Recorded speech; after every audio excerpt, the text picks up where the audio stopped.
Albies and Acuna could be on path to history.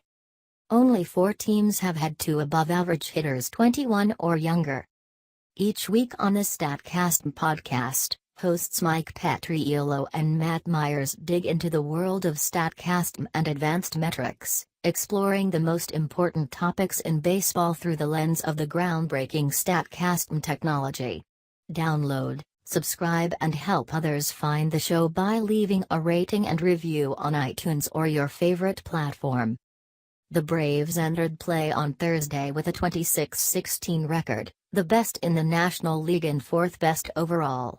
There's a lot of reasons for that somewhat unexpected success, from the breakout in progress of Sean Newcomb to the quietly dominant relief year of Dan Winkler to Freddie Freeman continuing to be the most overlooked superstar in baseball to the shockingly hot start of Nick Markakis, but all anyone wants to talk about are Ozzie Albies and Ronald Acuna Jr. So, let's do exactly that.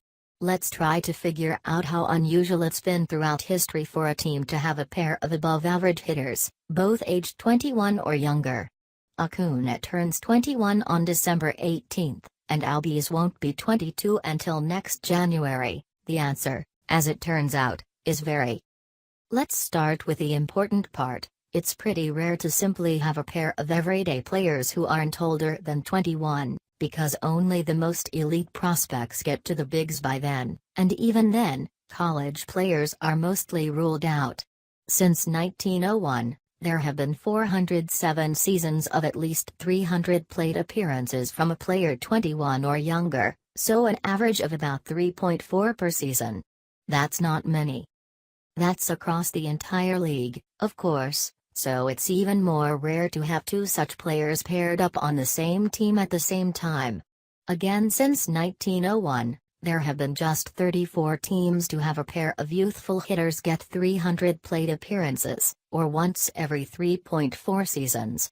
Only 2 of those have come in the 21st century, the 2003 Devil Rays of Carl Crawford and Rocco Baldelli, and, believe it or not, the 2011 Braves of Freeman and Jason Hayward. While it's impressive to have any sort of regular playing time in the major leagues at that age, there's a difference between being there and playing well.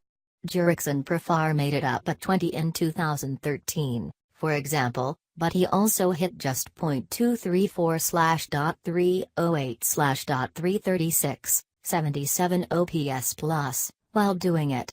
We're more interested in finding players who have been young and successful. That narrows the field considerably. Only 4 teams have ever given 300 plate appearances to a pair of players 21 or younger and gotten at least league average production out of them. You're going to recognize some of these names. Teams with 2 players, 21 or younger, 300 plus PA, 100 OPS plus. 1904 Phillies, Johnny Lush, Sherry McGee. 1939 Red Sox, Ted Williams, Bobby Doerr. 1965 Astros, Joe Morgan, Rusty Staub. 1973 Brewers, Darrell Porter, Bob Coluccio. Albies, right now, has a 147 OPS plus. Acuna has a 132 OPS plus. They don't have the playing time, yet, but they have the prospect hype, and they have the production so far.